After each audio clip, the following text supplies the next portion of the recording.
മരണശേഷവും ഖബറിൽ പുണ്യം നിറയ്ക്കുന്ന 10 കാര്യങ്ങൾ. 1. വിശുദ്ധ ഖുർആൻ നൽകുക.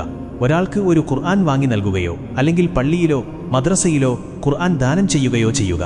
ഓരോ തവണ അതിലെ അക്ഷരങ്ങൾ ഓതപ്പെടുമ്പോഴും അതിൻ്റെ പ്രതിഫലം നിങ്ങളുടെ ഖബറിലേക്ക് എത്തിക്കൊണ്ടിരിക്കും. 2. അറിവ് പകരുക. മറ്റൊരാൾക്ക് ദീനീപരമായ അറിവ് പകർന്നു നൽകുക. നിങ്ങളിൽ നിന്ന് പഠിച്ച ഒരു കാര്യം അവർ ജീവിതത്തിൽ പകർത്തുമ്പോഴും മറ്റുള്ളവർക്ക് കൈമാറുമ്പോഴും ആ ഇൽമ് നിങ്ങൾക്കൊരു നിലയ്ക്കാത്ത പുണ്യമാകും. 3. സ്വാലിഹായ മക്കൾ.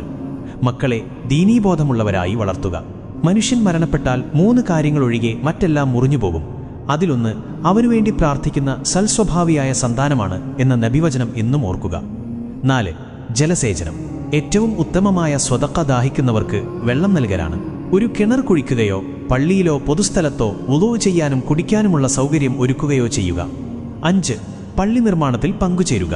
അള്ളാഹുവിൻ്റെ ഭവനം നിർമ്മിക്കുന്നതിൽ സാമ്പത്തികമായോ